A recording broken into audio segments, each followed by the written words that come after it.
Salut, c'est Gondor. Bienvenue dans Cervosologie.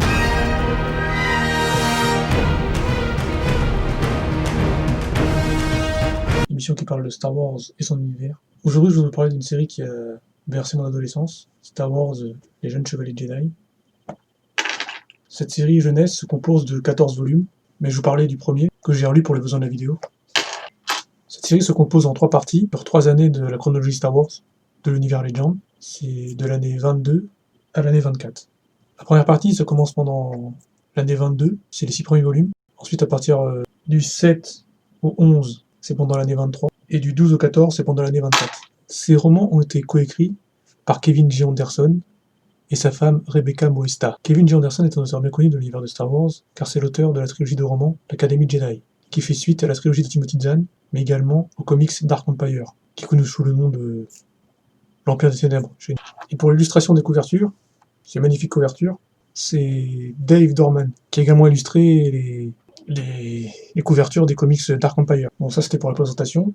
Maintenant, qu'est-ce que ça raconte ce livre? Parce que c'est bien beau de parler de l'auteur, des couvertures, tout ça, mais qu'est-ce que ça parle? Alors déjà, il faut se remettre dans le contexte. Pour ceux qui n'ont pas encore compris, cette histoire se situe, elle a été créée avant la création de la prélogie. Et surtout, avant l'arrivée d'une époque... Bien avant les jours sombres et l'avènement de l'Empire. L'histoire nous raconte l'arrivée de Jacen et Jaina, les enfants de Han et Leia, des jumeaux, à l'Académie Jedi de Luke Skywalker. Jaina, tout comme son père, est passionné par la mécanique et les vaisseaux spatiaux. D'ailleurs, je crois que George Lucas s'est inspiré de Jaina pour le jeune Anakin qu'on voit dans l'épisode 1. Jacen, lui, c'est un petit farceur et il aime bien s'occuper des animaux. On est bien loin du futur Dark Caedus, pour ceux qui savent ce qui se passe après dans les romans L'Héritage de la Force. Au cours de l'apprentissage sur l'Académie, il rencontre différents élèves, dont Lubaka, un Wookiee. Je précise, c'est le premier Wookiee Jedi qui a été créé dans l'univers de Star Wars. Également Tenelka, une guerrière de Dathomir. Au cours de leur apprentissage, ils explorent la jungle de Yavin 4 et ils tombent sur un chasseur-taille endommagé. Du coup, ils commencent à le réparer, tout ça, et... En fait, ce qu'ils savent pas, c'est que ce chasseur-taille, il s'est écrasé juste après la bataille de Yavin, et que le pilote, il a survécu. Donc comme ceci se passe 20 ans après la bataille de Yavin, en fait, ce pilote, ça fait 20 ans qu'il erre dans la jungle. Il y a quoi de devenir Maboule, surtout sur la jungle de Yavin 4. Alors en fait, pendant que Jacen et Jaina, Lubaka et Tenelka, ils réparent le vaisseau, t'as Jacen qui explore, parce que bon, Jacen, il aime bien... explorer la jungle à la recherche d'animaux, et d'un seul coup, il tombe dans une clairière, il voit une petite cabane, et il s'avère que cette cabane, c'est la cabane du pilote. Il se rend compte que le pilote, il a survécu.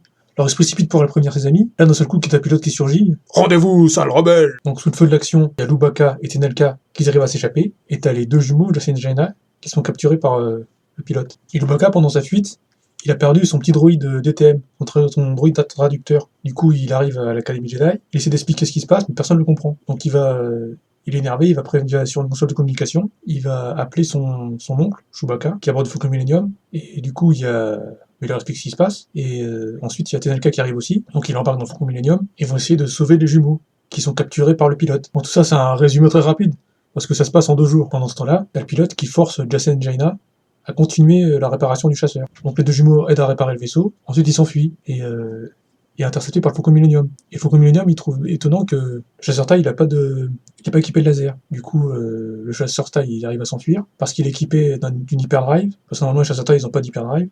C'est Jaina qui a mis une hyperdrive dessus. Du coup, le Faucon Millennium, il va récupérer les jumeaux, puis bon, tout se termine bien, quoi. En conclusion, à la fin de la lecture de ce roman, au jour d'aujourd'hui, c'est sûr que ça paraît un peu niais, c'est très très court, hein. Mais quand on se rend compte de l'évolution de ces personnages plus tard, dans le Nouvel Ordre Jedi, avec les Yuuzhan Vong, et ensuite avec les romans d'Héritage de la Force, et le destin des Jedi, quand on voit l'ampleur que ça a pris, par exemple, je vais m'arrêter sur le personnage de Tenelka, mais Tenelka, l'évolution et l'importance de ce personnage plus tard, je sais pas si vous vous rendez compte, mais le personnage de Rey à côté, mais c'est de la merde de Banta à côté. En fait, ces romans, Les Jeunes Chevaliers Jedi, c'est une série pour enfants, et j'ai envie de dire, c'est un peu comme peut-être les premiers romans Harry Potter. Moi, j'ai jamais lu Harry Potter, hein, et j'ai envie de critiquer Harry Potter, parce que je m'y connais pas assez. D'après ce que j'ai compris, les premiers romans, c'est des romans pour enfants, et ensuite, ça évolue. Et ben, Star Wars, c'est pareil. Bon, je ferai peut-être une seconde vidéo sur le tome 2, l'Académie des Ombres, que je vais relire bientôt. Et ce que je rappelle à l'époque, c'est qu'il y en a un des romans qui m'a particulièrement marqué, c'est le tome 4. Et tu sais pourquoi il m'a marqué ce roman?